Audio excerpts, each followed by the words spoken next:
ادامه بخش چهره‌های ماندگار.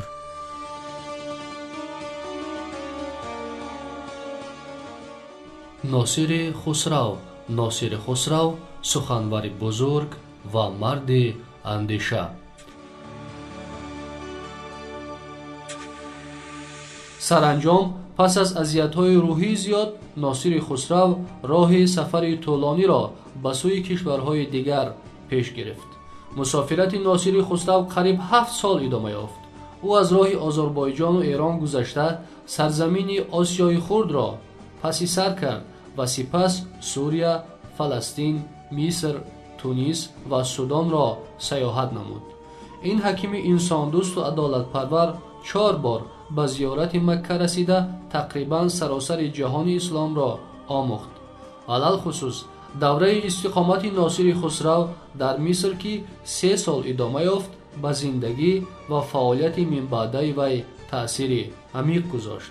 در زمان ناصر خسرو فاطمیان در قلمرو مصر بعض اصلاحات گذرانیده بودند که به جنبش‌های ملی مردمی از جمله حرکت استقلال خواهی شعوبیه در میان اجداد ما تأثیر زیاد رسانیدند.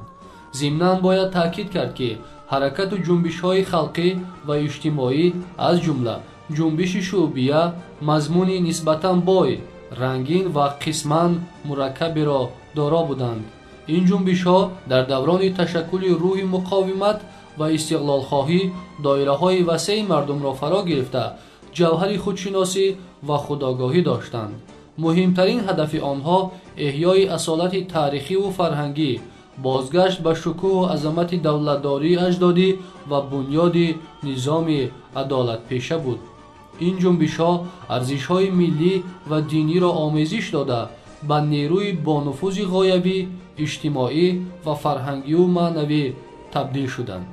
همین طریق تلاش و پیکار استقلال خواهی نیاگان ما بر ضد اجنبیان اصطلاحگر در طول 100 ساله‌ها ادامه یافته، گاه به صورت عصیان و شورش‌های آشکارای سیاسی و حق تلاشانه، گاه به شکل حرکت‌های مذهبی و گاه به طرز بحث‌های فلسفی و مناظرات ادبی پدید آمدند. هدف اصلی آنها بیدار کردن احساس خودشناسی، هویت ملی، افتخار وطنداری و در نهایت کار برافکندن دیوار سیاست اجنبیان و به جای آن زنده کردن و پایدار داشتن سنت‌های دولتداری سامانیان عدالت پیشه بود. علل خصوص در دایره‌های فرهنگی حرکت‌های آزادی‌خواهی و استقلال پرستی در لباس ادبی و جنبش‌های مذهبی ظاهر گشته، چون تدبیر سیاسی پشتیبانی از وطن و زبان، غایه‌های استقلال خواهی و اصالت دولتداری، افتخارات ملی و اجدادی به کار می‌رفتند. و جای بحث نیست که ناصر خسرو نیز عقیده‌های استقلال خواهی، آزاداندیشی و وطن پرستی خود را از پایگاه شعر و سخن، فعالیت گسترده ادبی، معرفت پروری، تبلیغاتی و مناظرات فلسفی پیش برده است. واقعاً او چون یک فرد ملت دوست، آزادمنش و انسان پرور بلندترین ارج را به انسان بیداردل و وطنخواه می‌گذارد و تا واپسین نفس عمر در راه استقلال خواهی و وطن پرستی تلاش می‌ورزد.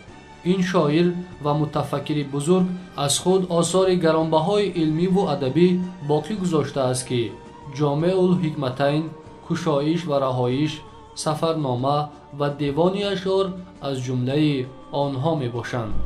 یکی از مهمترین اثرهای ناصر خسرو سفرنامه است که مؤلف دیده شنیده های خویش را دقیق، واقع بینانه و بی مبالغه یادداشت کرده بعد بازگشت به بلخ آنها را به صورت کتاب درآورده به وارثان به یادگار گذاشته است. با عقیده بسیار دانشمندان کتابی را نمیتوان پیدا کرد که از نگاه ارزش علمیش با سفرنامه قابل قیاس باشد، زیرا این اثر هم سفرنامه، هم تذکره، هم مواد پرارزش تاریخی و جغرافی و هم سرچشمه نادر مردم شناسی و فرهنگ شناسی است. ناصر خسرو چون فردوسی ستایشگر خرد و خردمندی است. خردمندی در آثار این متفکر بزرگ با ایمان و دیانت، پاکیزه‌کاری و پاکدامنی برابر است. او انسان را هدف اصلی آفرینش عالم دانسته، خرد و دانش را وسیله اساسی خودشناسی انسان می شمارد. انسانی که راه خودشناسی و تکامل شخصیت را پیش گرفته است باید از خشم و ستیز، حرص و حسد، مکر و تزویر، کبر و غرور و امثال اینها دور شده به پایه انسان کامل برسد.